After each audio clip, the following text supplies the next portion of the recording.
The Chilling Adventures of Sabrina sometimes deals with disturbing and problematic topics. We provide a list of content warnings in the episode description. I'm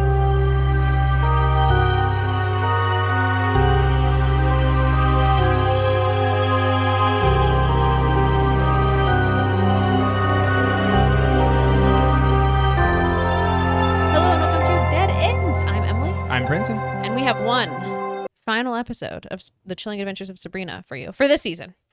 We'll be back. Mm-hmm. It's going to get weirder, which is kind of the name of the game when anything is in the Riverdale adjacent world. I mean, they set up a pretty big check to cat. Oh, I don't like this metaphor that I'm using. They set up a pretty big thing to pay off in the beginning of the season. Yeah, we're going to hell to get her boyfriend back. That's right. And it's a pretty damn good ending. It's a great ending. No, this is great. Mm-hmm. I will say it feels a little rushed, but that's just my personal vibes. Yeah. I was thinking, I'm like, Lucifer kind of goes out like a chump. For someone who is good at rearranging the board and always like staying a step ahead of people, I'm like, he gets tricked pretty easily, like twice. I think like it's that he's like out of practice of people disobeying him. I think it's kind of like him learning he needs to step up his game. But I agree. I feel like a lot of people do. It's also like if he gives them their powers, how can they use their powers against him? That too. Do their powers come from him? Because they signed their name in the Book of the Beast. Yeah. But they have powers before they do that. Sabrina does anyway. So no, it just grants her It gives you witch. more. Yeah, it gives you more power. I think it gives you that immortality. When I think you get more power, like it's like she gains more ability. Always an opportunity to bring up Lord of the Rings, but is it similarly like the elves? You either at the end that the end of that trilogy of you either pass onto the Undying Lands or whatever. Exactly, or you stay here and you become mortal. That's that choice you make when you come of age. Except Arwen's already older. It's just it's just the times. So it's like, Arwen, the times. The times say you must either stay or go. Mm-hmm. The times are coming. And she's like, I'm going to stay because there's this cute little kid that we're going to have. Mm-hmm. Which, I mean, good for her. Exactly. It's her choice. Yeah, you're really going to listen to Elrond on this? Yeah. I mean... He didn't forcibly throw... Oh, God, what was his name? Who had the ring? Oh, yeah. He didn't forcibly just push him into the lava. No. So, he's like, not my problem. Not my problem. Mm-hmm. So the MO of those elves. Yeah. Anyways. Brenton's Lord of the Ring podcast will be next week. Oh, God, I couldn't do it because I've only watched the movies. You know what I mean? Like, I couldn't, I hadn't read the books. You've read The Hobbit, haven't you? Yes. I read The Hobbit. I read The Hobbit, and then as a kid, I've read The Hobbit. Mm-hmm. I made it to most of the way through the Two Towers when I was a kid, but it was like really tough for me. I got bored reading The Hobbit when I tried to read it. Yeah, and that's the breezy one. Yeah. And then I remember a friend of mine let me borrow the Silmarillion, and I'm like, "Oh my God, this is just like a history textbook." I think if like that was my special interest, like I'd be down. It's like we need things like that for the people that are super into it, because I think that's good for people. I think people should have these tools and things and access to this type of art. Unfortunately, for me, not my vibe. Yeah, I understand. I did like the movies though. Mm-hmm. But they were good. Great. Except I thought the battle scenes were a little too long. So I personally, the third movie. Exactly. I have this issue where like if a battle scene in a book or movie is like longer than I deem necessary, which is an arbitrary timer in my head that changes based on what I'm consuming, I get bored because I'm just like, I don't care. Yeah. Who's going to die?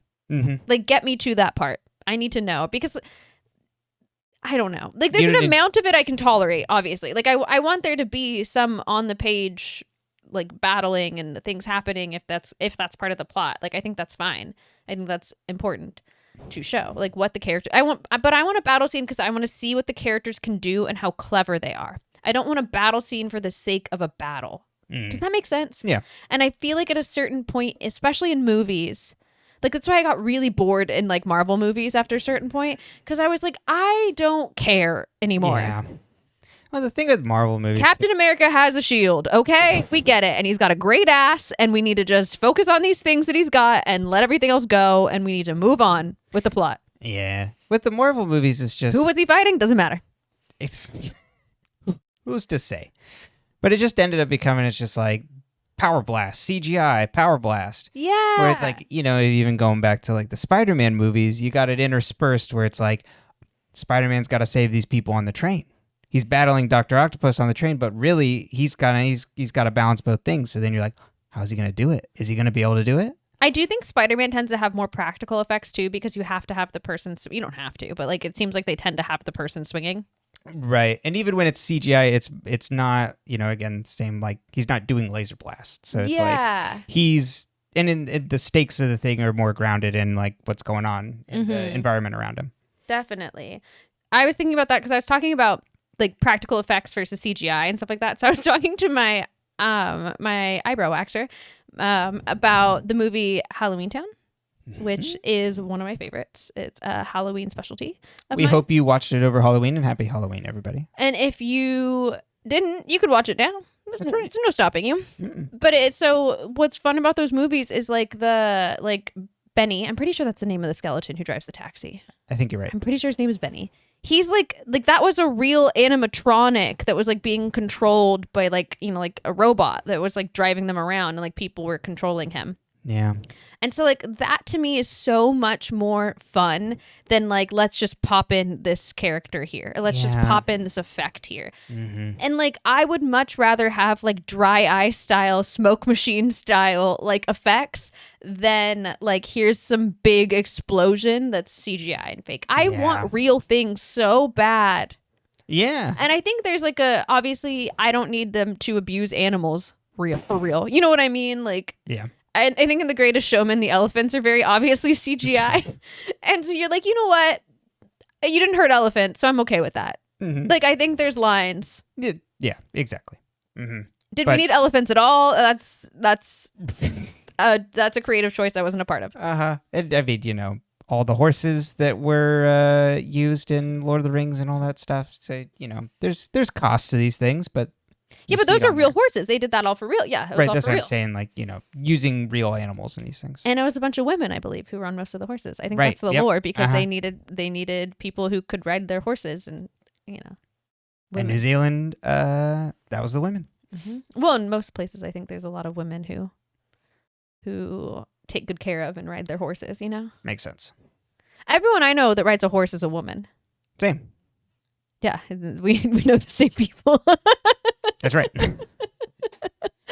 I don't think at this point we have any people that we don't know, like that the other doesn't know. That's true. I'm like, you didn't hear about my secret friend? Your secret horse friend? Maybe from like high school. You could have known people, I guess, like in high school or junior high that had horses. That's true. That were boys. No. I know some of the people, I guess where I grew up, because it was country, like their family had horses, but the people I knew that like had horses were all women or girls. Right. Yeah, same here.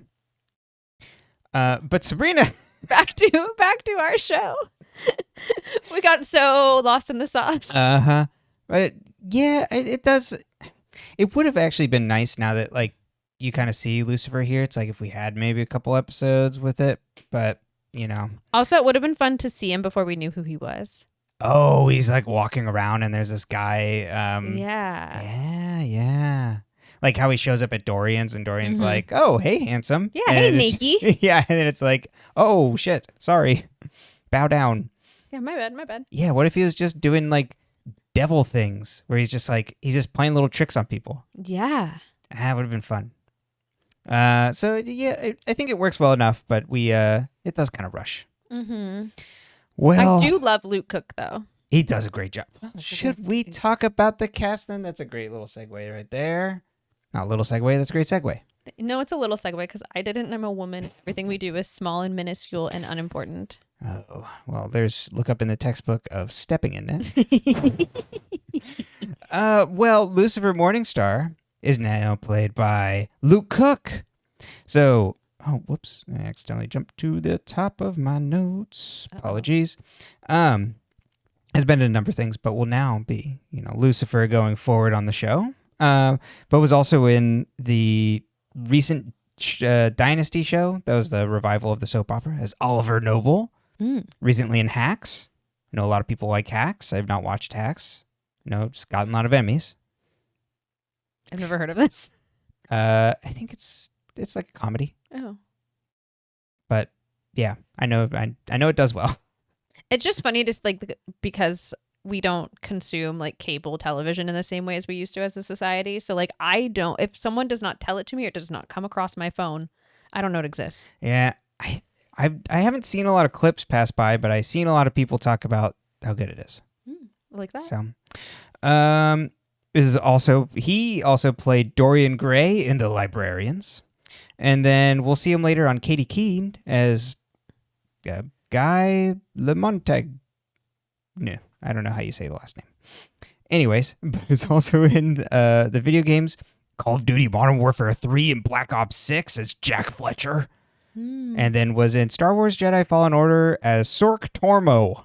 I looked him up. I'm like, I have no idea. I played this game and I have no idea who this is. That's so funny. Anyways.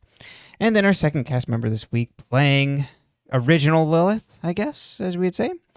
True form Lilith, Jenna Berman. I went to her IMDb. I didn't see too many things I know. It looked like she's also a model painter and like other artists sort of thing. So she may be doing, other things. Mm-hmm.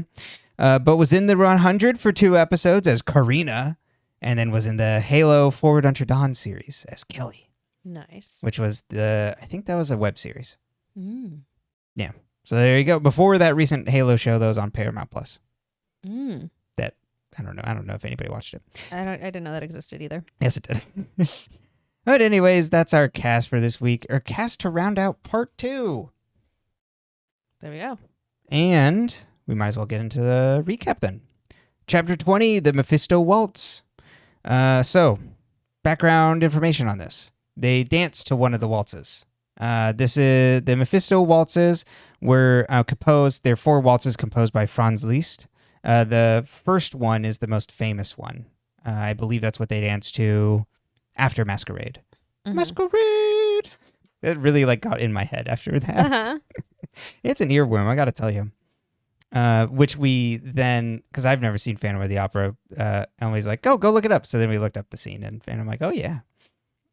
But it is also a 1971 supernatural horror film starring Alan Alda. Based on a 1969, I believe, novel of the same name. And its plot follows a dying Satanist who transfers his soul into the body of a young concert pianist. It says attempt on Wikipedia, but he does it successfully, and I feel like that's not giving anything away because it's kind of the main plot of the movie. Yes, seems. Exactly. The do you know who your loved ones are, sort of thing, and then spirals into all sorts. If you read that summary, it's something. It's something. It kind of sounds like it would be kind of campy, but I don't think they committed to it in that way. Yeah, I don't know. I've never seen it. If you've seen the Mephisto Waltz, let us know. Yeah, tell us about it. And that was Alan Alda before MASH. I don't know when MASH happened. I believe late 70s. Okay, that would make sense then. Yeah. I think. Anyways. It was on reruns by the time I was watching it. That's all I can tell you. That's right. I was also watching All in the Family, so I got to tell you my I didn't know what decade it was. Time. It was the 90s for me. That's right. Exactly. That's when they all came out. Every show came out in the 90s. All right. Getting into the summary. We get a title card in the beginning. Lilith wanders alone, and she doesn't know. And we get a voiceover from modern Lilith. This Lilith. It's the young Lilith. That's I guess younger looking, huh? Mm-hmm. I don't really know. The original Lilith is. Yeah, and then we get a voiceover from our. I want to make sure that I have, because I've completely forgotten the actress's name. It's going to drive me nuts. By Michelle Gomez, our modern Lilith, doing the voiceover. I tried so hard not to call her Lilith until we got to the Lilith reveal on this, and it was so hard for me. Yeah. Oh, yeah.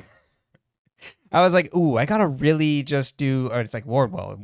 I called her Madam Satan a lot once they revealed that, Mm-hmm. So I was like, oh, but Yeah, but before it's like completely tipping the hand. They do it pretty early in this part at least. So it was like, phew.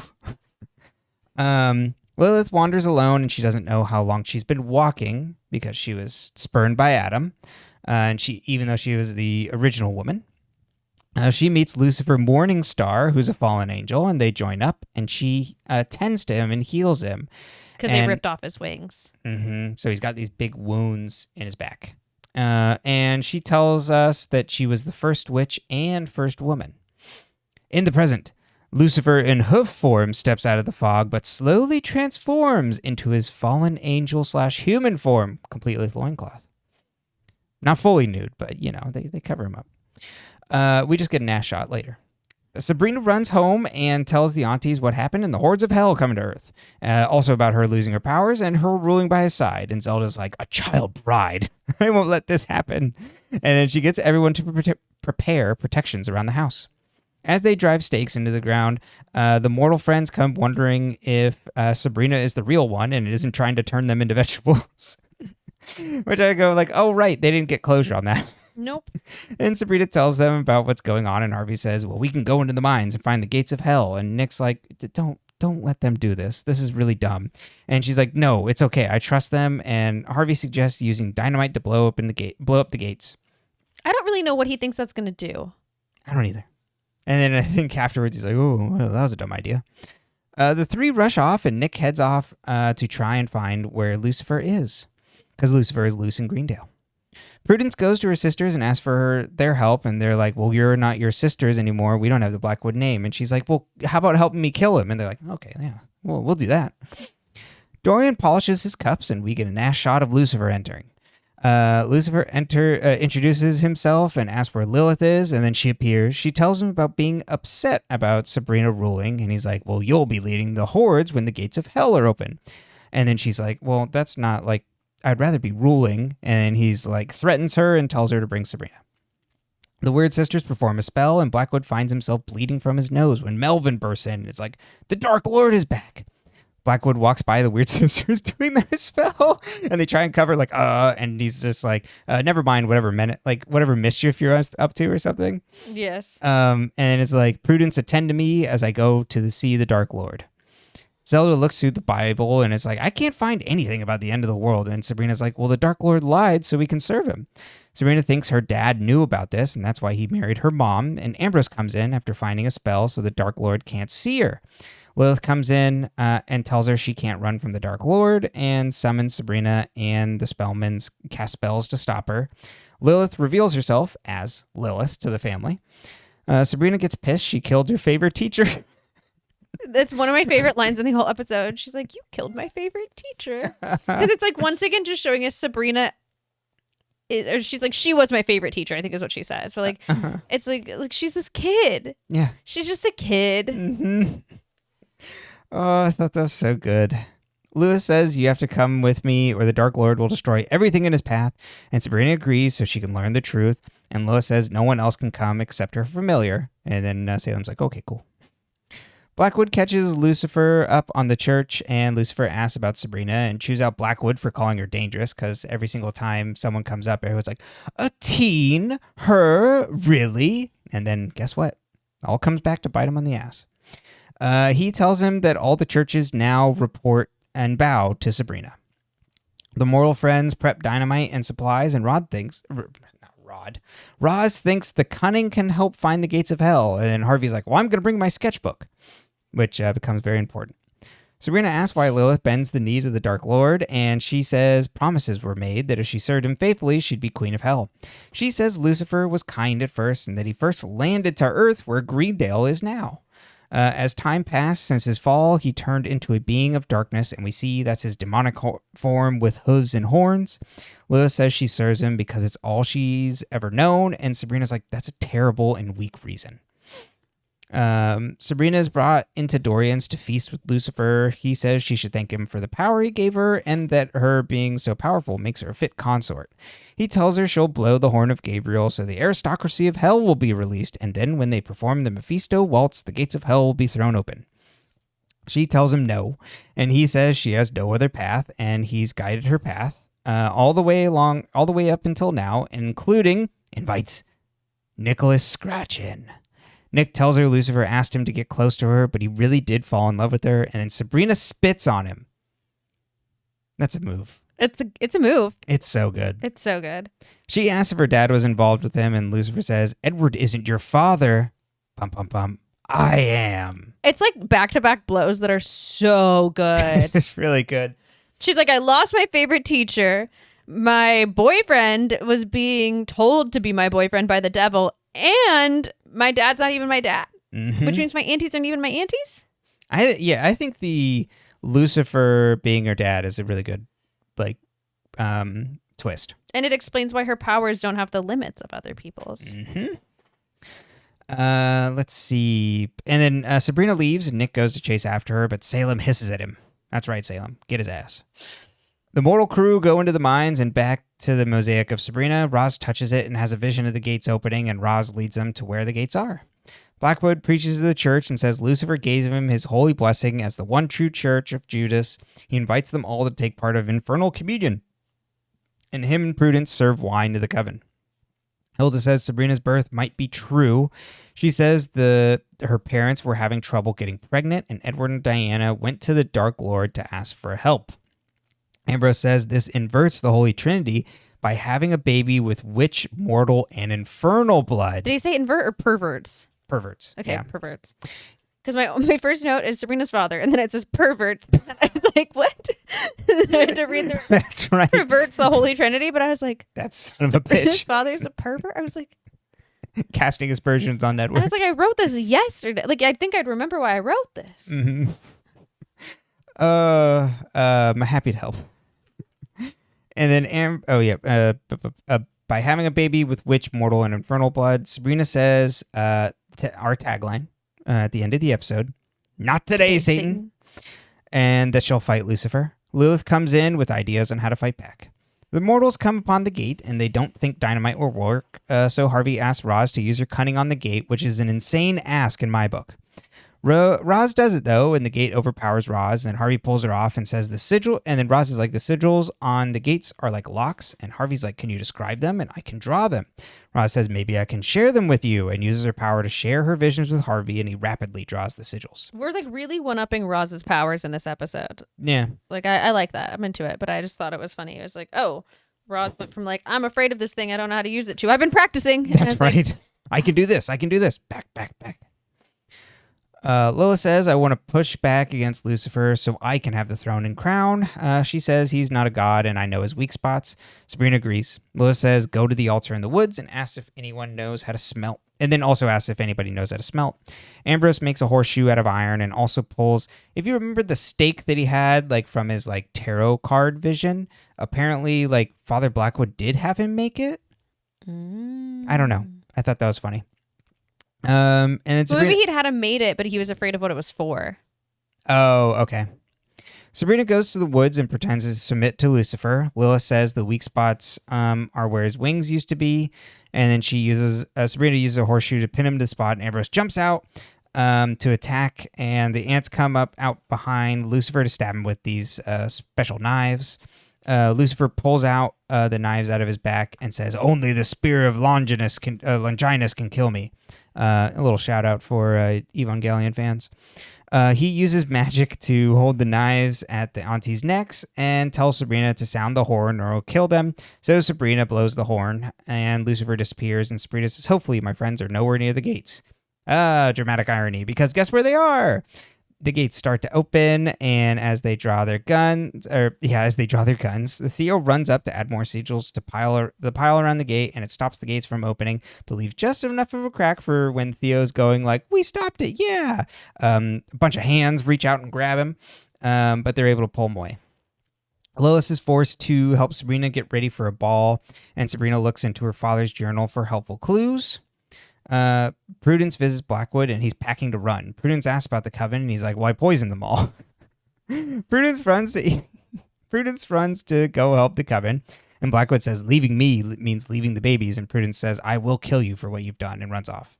She gets back to the church and finds the coven lying unconscious, and she teleports her sisters to the Spellmans and tells the Spellmans what happened, and the Spellmans leap into action, teleporting to the church to help out.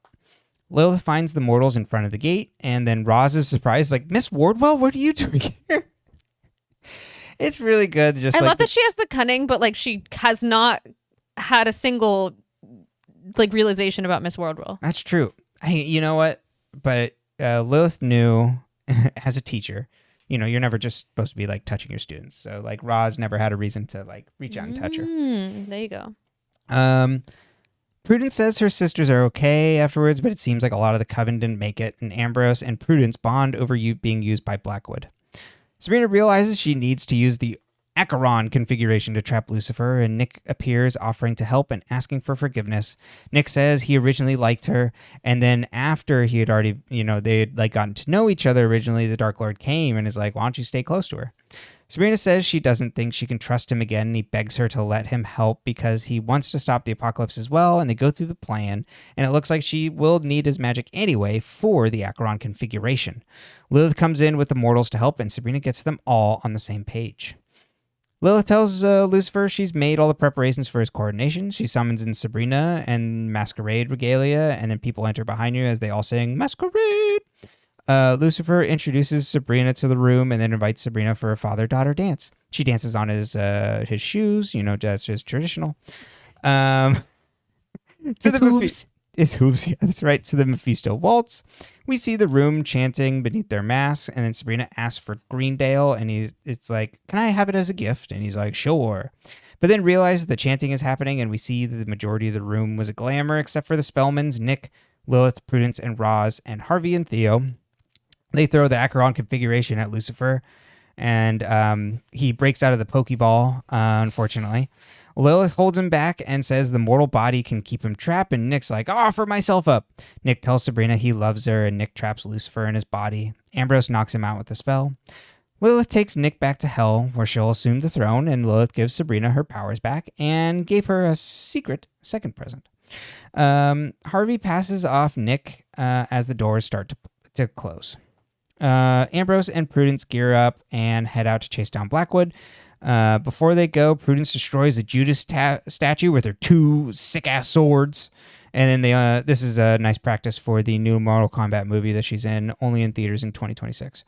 Hilda and Zelda look over the remaining coven and ponder if they're the Church of Lilith now. And Zelda's like, well, we'll figure it out as since I'm High Priestess.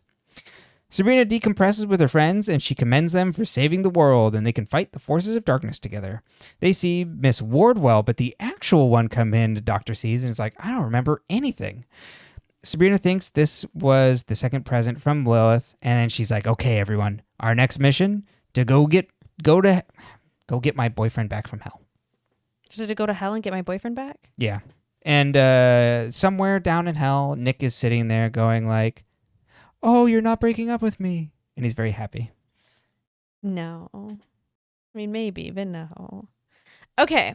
So let's talk about the big thing first, which is that Lucifer is Sabrina's father. Mm-hmm. She is the child of a fallen angel. And then she's also been blessed in the Catholic Church. Yes. So she's mortal and witch. She's all three. She's got like everything going on. So she can't really be like kicked out of anything. No. Yeah, she's got a foot in everything. Exactly. I love Lucifer's gold coat. Oh yeah, the way they dress him is so good. I love the costuming. Gold. Yeah. Because it's like, you know, like you said, gold, but it's not what you think of as like dark, like an evil and stuff. It is very like fallen angel. Like he's still in the regalia of like heaven, of like what you'd kind of think, but it's like, you know, just slightly perverted a little bit. I love that. I think also we have to address that the spirit of Longinus is also the spirit that stabbed Jesus in the side while he was on the cross. That's right. According to Christian lore. Mm-hmm. The Bible, I guess, would have been the correct way to phrase that. What is the Bible? It's Christian lore. Uh-huh. Oh yeah, that's funny. I mean, because we refer to like for franchises, they have like lore Bibles. Yes. Yeah. Yeah. Yeah. There so we go. What is the Bible but Christian lore. Allure. Mm-hmm. Christian fic. I think what I really like about him is that he's like a good villain until the end, and then it is unfortunate that the season ends here because I think it would be nice to see like how well is Nick holding him. Mm-hmm. Like, is this a permanent solution? Yeah. Obviously, to Sabrina, it's not. We're gonna go get Nick back, but for that whole like. Is it easy for him to continue to hold him, or is it like a constant battle? Is it, and like we don't get to, I wish we had one scene of Nick at the end to know, like, just to give us a little like, breadcrumb. Is Lilith treating him well? Does she just have him locked in a dungeon? Right, yeah. We don't know. Yeah, exactly. Just even a little scene just to set up of like, ooh, here are the stakes for next season. Yeah, and what's it like in hell? Yeah, right. Because if they're going to hell, like what's a flash of like, even if it's not like what they go through, like is there a castle? Is there? Mm-hmm. Is it the night court? Like, what's the vibe? That's right. Rasanne's there. Exactly. But yeah, there's no reaction of Nick. It's just, oh, the devil's in his body and he's gonna go attack. Yeah, and he's been taken over by it. So like, that's not. So how well is he gonna hold that if he was already like manipulated by it? Yeah. Because I mean, yeah, good cliffhanger, but there's no like little nugget of like what's gonna happen. What's with Nick? Yeah, what's up with Nick? Okay, because it's like, is he like if he dies, what happens? Yeah, you know, like what's the and there's a lot going on there. I have a lot of questions. Other than that, I wish we got more Satan in this episode. Yeah, totally. I want more Satan. Yeah, because Luke Cook, like you mentioned, is great. He's doing a great job, but he doesn't do much. No. I think the writing really lets him down here. Which is so unfortunate because at the scene in Dorian's, I was like, oh, this is a pretty good scene. Mm-hmm. And we could have made it more impactful or like had another scene like that at the coronation or something because he knows Sabrina so well. He's been watching Sabrina very obviously.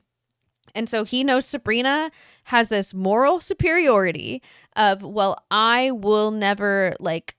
And I mean, she follows through on it. So I guess, but she truly is like when she tells Lilith, like, oh, that's a weak reason for like, it's like, oh, that's all I've ever known is a weak reason for staying with this man. Like, amazing, beautiful. Like, that's very Sabrina. And he sees that. Or like her being so mad at Nick for doing something he was already doing because the Dark Lord asked him. Mm-hmm.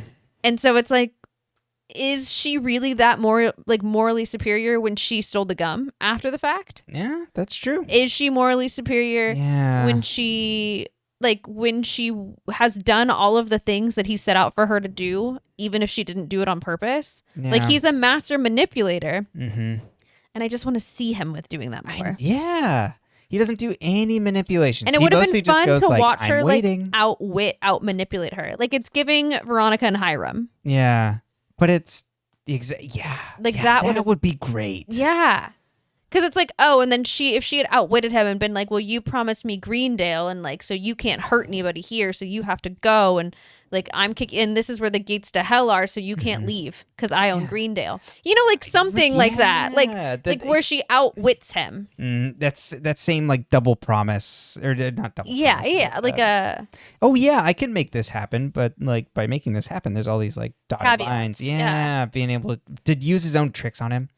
Yes. Even a fiddle battle. Well, yeah. It's not Georgia, but it'll do. Dance off? That's right. Yeah. Yeah. Because I think that is such the devil as the trickster is such a fun character, like in lots of different stories. There's I've been read through Alan Moore's run on Swamp Thing. There's a character in there, Boston Brand, who's essentially the devil. Like he's kind of doing that, and he's just kind of going up to people and like telling them cryptic things, and then it like ends up like happening later of like that's how they like die or something like that, or it's just like watch out for this, like watch out for fish or something like that, and it's like hee, and he's like watching all these like little menacing things happen around him. Like that's fun. Yeah. But yeah. So I feel like that's where like he could have really played with that more. Totally. Because he brings the trickster vibe, Luke Cook. Mm-hmm. It's just the writing isn't there. Exactly. And I think it gets better in the second season. I remember really enjoying, or the second season technically. Yeah, no, you had it right. I enjoyed that character as we go, because obviously we're not done with that character, as we all know. Yeah, you can't just be done with the devil like that. So let's talk about the Nick reveal while we're here. Oh yeah, it's giving Caleb with Jenna in PLL. If you know, you know. If you've been here, you know. Except that it's even funnier because it's not like, oh, he talked to her for the first time because the devil told him to. He's like, no, I talked to you because I heard you sing. He's actually just He's like, I just was already talking to you. And what I like about this is, do you remember in the episode where she steals the gum? Okay. How when she's talking to Nick and Dorian's, he's like, well, is it so bad, like, to do, you know, like, to go down this path, to basically do what he's asking if, like, you want to do it? You know, like, he wants her to tell him it's okay because that's for sure. He's for sure doing it by then. Yes. But, like, how long has he been doing this then? Yeah. And I really love that because I think it's like a really great way, even if they don't tell us like how long it's been happening, for us to see like he wants Sabrina to basically like absolve him of his sins without telling her what his sins are. Yeah, absolutely. Like, yeah, he's our Lord. Is it so bad to go along with his will? Yeah, like what? I mean, like we can want to fix things, and we can make things better where we are, and we can just go down the path of night for now. Mm-hmm. And in terms of romantic interests that do something that's maybe like towing the line of like how much can you really like absolve this person of like doing this, which, you know, this happens all the time. They set this up in a really good way where it's like, you can't really be mad at Nick, can you? He liked her to begin with. And he saves the day. That's right. He's the most powerful conjurer and whatever else since Binder or whatever since Edward Spellman. Yeah. Oh, yeah, okay. Yeah, I didn't know he had a hyphenate on that. I apologize, Nick. Wasn't it like that and Binding or something? I think you're right, but you know, that's on me. He also goes, please forgive me, and I'm like, I love when men beg. Grovel. Mm-hmm.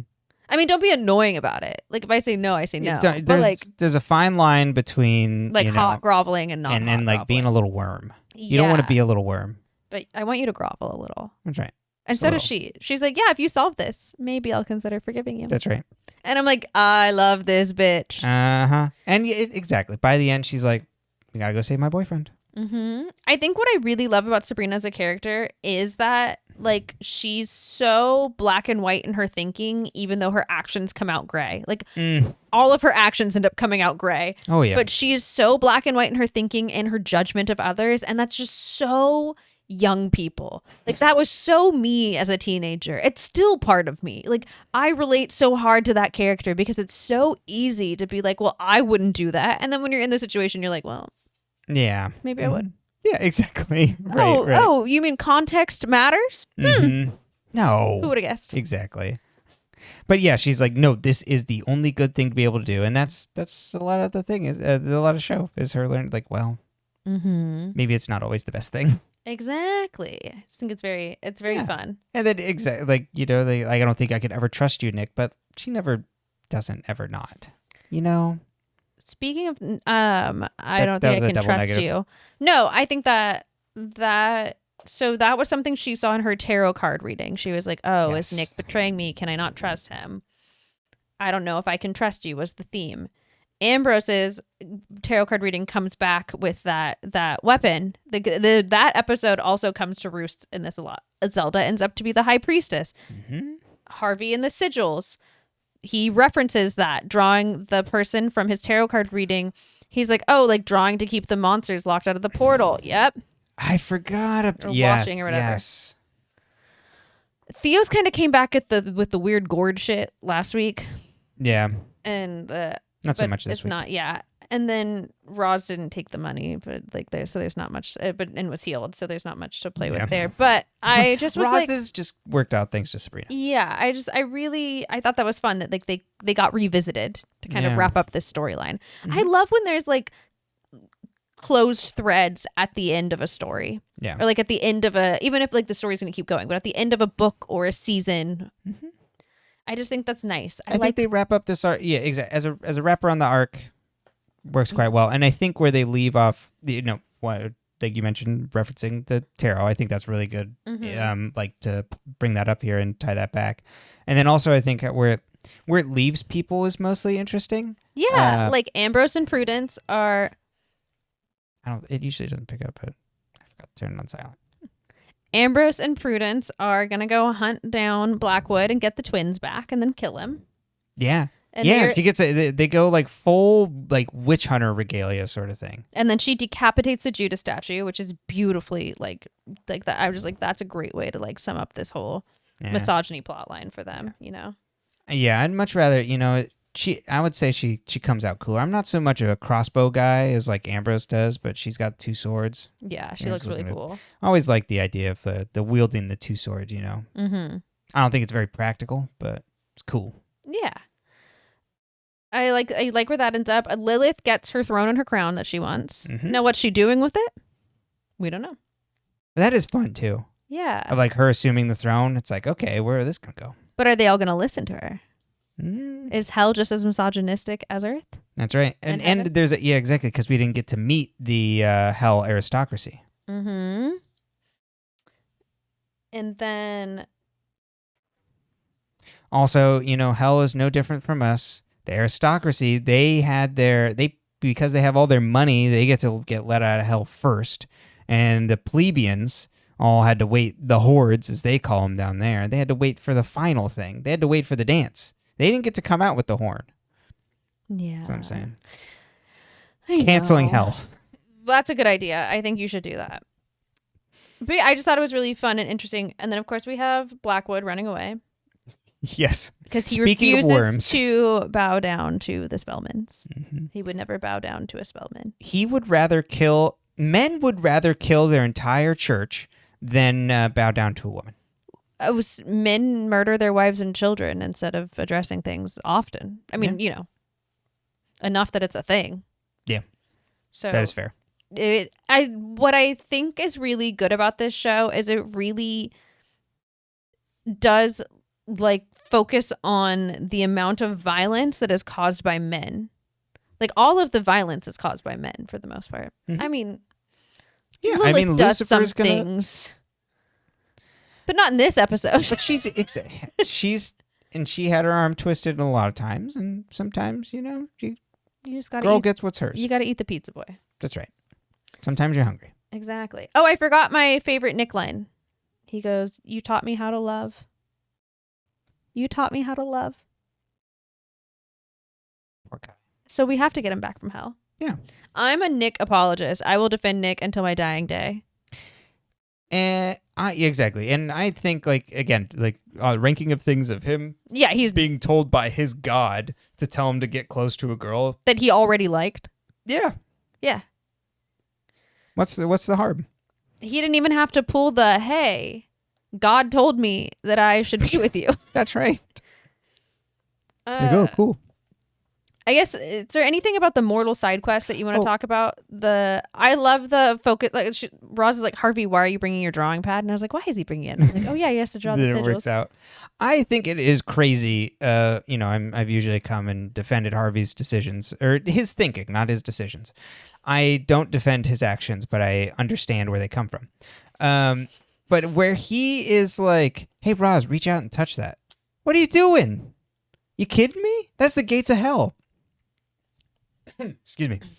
It smells like cigarettes. Yeah. Oh, damn it. Fun times in our place. Apologies for that interruption. I don't know if I'm going to have a clean edit mark there, but our condo started smelling a lot like cigarette smoke. And then our dog got mad. Yeah. He doesn't like the smell of cigarette smoke, to be honest. Yeah, we don't either. Yeah, no. And we live in a smoke-free community. Mm-hmm. But we were talking about the mortals. Mm-hmm. I don't think you have much to say about their adventure. I mean, it's just like... outside of it Weren't you going to say something about Harvey? You're like, I don't defend his... It was him having Roz touch the gate. Yeah, I was just like, oh my God, seriously? Yeah. Other than that, but I think I like where it ends, that they go through this adventure, so then like they're like on equal kind of footing with Sabrina at the end. There's like a new normal for like them. They can be a and part their of crew. the adventures. Exactly, and it's not, and like in that Well, and scene, Sabrina says that at the beginning of the episode when Nick's like, "Oh, should they be involved?" And she's like, "Yes, they should." Because Nick's like, "This is a bad idea." Which who can blame him? He's a warlock, and he's like, "They're mortals." sending them to the gates of hell, that seems like a really bad idea. Yeah, he's like, "You're gonna not be happy with yourself when you kill your friends." Exactly. Works out okay. But Theo, who was desperately wanted an adventure for a long time, is very excited about all this. It's been popping off for Theo, I gotta tell you. Except you would think after Theo's horrible Christmas experience, Theo would not be craving adventure, but No. Theo is resilient. Yeah, Theo killed, speaking of body counts, Theo killed that white woman thing. Yeah. And then also killed a bunch of... Theo killed that white woman. It's not a great sentence. Wasn't that hit and run? Oh, God. Yeah, you get what it means. The white witch thing. Whatever that was, yeah. Creature. And then killed the mandrakes. So Theo's been popping off lately. But I like where it ends up with there's a new normal amongst the friends. They're like bought in on like Sabrina's like world in this way of like fighting off the forces of darkness. Mm-hmm. And then also that it's like Roz is with Harvey now. Like we're putting that to bed. Yeah, but they kind of played with the when she's like, "I'm mortal," and Harvey's like, "You're mortal." Like they're playing with it a little still. Yeah, I guess kind of. Mostly I was just like, whatever. Threw that out. Wait. But just like at the end, like it's just like they're all together at the thing and like Roz is with Harvey and it's like them all being friends. Yeah. And it's like they're going to be bought in on getting Sabrina's boyfriend back. Sabrina's not still interested in Harvey, but I do wonder, is Harvey still somewhat interested in Sabrina? I really hope not. Me too. I think it's very interesting and poetic that Harvey carries Nick to the mines. Harry, I mean, as Nick calls him. That's my favorite thing ever, that Nick's jealous and he calls him Harry. Uh-huh. I'm like, that's so funny. It's so petty. It's so petty. Good. It's so good. And he plays jealous so good. Really good. I love when men are jealous and it's not like abusive. No, it's just like... Well, and it's taken out on another guy, right? Exactly. Because it's like, I love that. He doesn't turn that back around on Sabrina. He just comes to Sabrina like, I'm feeling a little weird about you and your ex. Yeah. And she's like, he's my ex. Yeah. It's a vibe. Yeah. Any other thoughts on this episode? No, not really. I don't feel like it. We've talked about it. It's kind of like, Mm-hmm. So I don't have a lot to say, unfortunately. Yeah, I think we've said plenty. It's also only one episode. True. We usually do two. That's fair. I think it wraps up the story well, but I wish the execution had been a little better. Oh, yeah. Absolutely. 100% agreed. I want more Satan trickery. Yes. Well, you can find... Oh, wait. Actually... I was going to say, no, let's do a little schedule announcement first. Mm-hmm. We will be traveling, so we will skip a week next week. And then we will have an episode for you the week after. That's right. And we will be going back to Riverdale. Season 4. Episodes 1 and 2. Perfect. And then we'll be watching through we'll give, as we start getting closer, we'll give episode, well, I can just kind of look it up here. I think it's season 5, episode 4 is when the time jump happens. We'll be watching up to the time jump because of COVID, the season ended early. It got messed up. So then they ended the plot lines that I think were originally 4 like a couple episodes into 5. Mm-hmm. Oh, okay. So it is just the first 3 episodes of season 5, and we'll stop there and be going back to Sabrina and then watching Katie Keene as well. There we go. So, yep, we'll be back in 2 weeks. And then that's like a long Riverdale stretch at the end there. Yes, we will. Yeah, we'll be lots of Riverdale as we get to the end. Well, yeah, other than that, you can find this podcast on all your audio podcast platforms of choice at Dead Ends. You can also find us on YouTube at dead_ends. You can send us emails at deadendspcast@gmail.com. Any like questions or comments you have, or you can also leave them as comments on our YouTube channel. Mm-hmm. And the art is made by Vendrinic, and you can find the link to their Tumblr in all the podcast descriptions. And Anything else I'm missing? Oh, we're on Blue Sky at dead-ends.bisky. And one day we'll make an Instagram. That's right. I keep One day. promising it on the podcast, hoping that it'll make it happen. It's gonna happen this time. It's going to happen. We're gonna come back in 2 weeks with an Instagram. Yes, I like that. What a vibe. I like it. Well, not today, Satan. Not today. And we'll see you soon. We love you. We love you so much. And we hope you're okay. We hope you are okay. And that the world is being nice to you. Yeah, I really hope so. That's all I got. Yeah. Hope you had a good Halloween. If you celebrate that. Or Samhain, That's right. if you celebrate that. That's right. Or if you're Catholic, on All Saints and All Souls Days. That's right. Coming to you, it's the also, as I mentioned last time, it was the All Souls Day special. It's coming a little bit late. Yes. That's what we do here. We deliver late. I was born late, so this checks out. That's right. I didn't want to come out, and can you blame me? Look around. So true. Supposed to be born on Groundhog's Day. Oh, damn, really? Yeah. Oh. All right. We love you. Love Bye. you.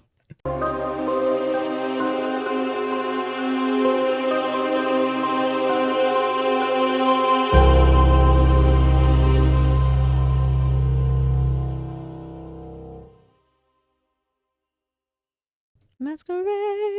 I don't know the words. Masquerade. Hide your face so the world may never find you. Oh, that's good. I didn't know that's what the words were. There's a bunch of different words. There's a lot of words. It's a big song. Masquerade. Oh, okay. What was I going to say?